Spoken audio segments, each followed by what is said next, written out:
Hello students, I am Parul and today we'll be doing one of the principles of pattern making, which is dart manipulation, in which a dart can be transferred to any location around the pattern outline, and we'll be doing through slash and spread method.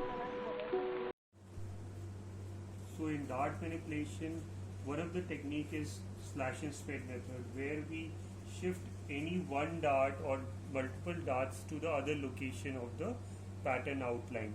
Like for example, in this block, in this front bodice block, which is of D12 size UK, we want to shift one of the waist darts to the armhole.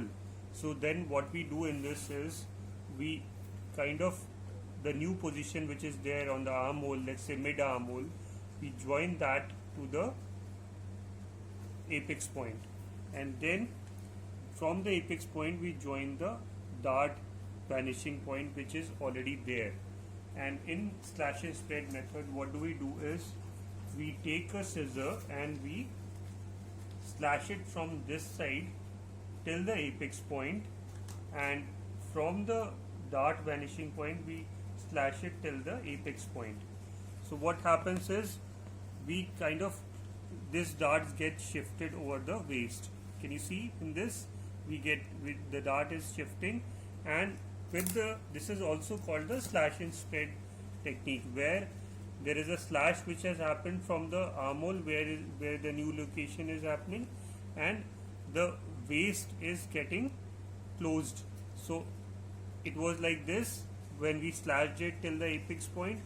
This dart is shifted to this point because apex point or this point, bust point, is also the pivotal point, and then we kind of close this with the scotch tape. So this is how the waist dart is shifted to the armhole, and this becomes the mid armhole dart. And like for example, it can also be shifted in this case when you see the waist dart was slashed from the, if we wanted to shift it from to the mid shoulder, what do? There is another example I'm showing you in which we want to achieve it like this. So what do? We take the middle of the shoulder line and we join it till the apex point, and then we join the apex point to the vanishing point of the dart.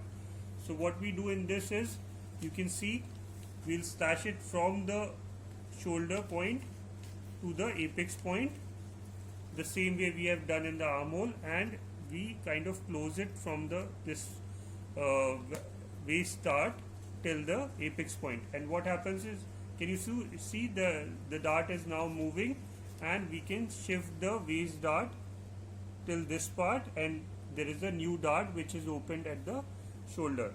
So this is how we can shift the dart, and this is also called the slash and spread method of dart manipulation. The positions on the bodice where we can shift the darts through slash and spread method, and hope to connect with all of you in future classes for any further clarity. Thank you all.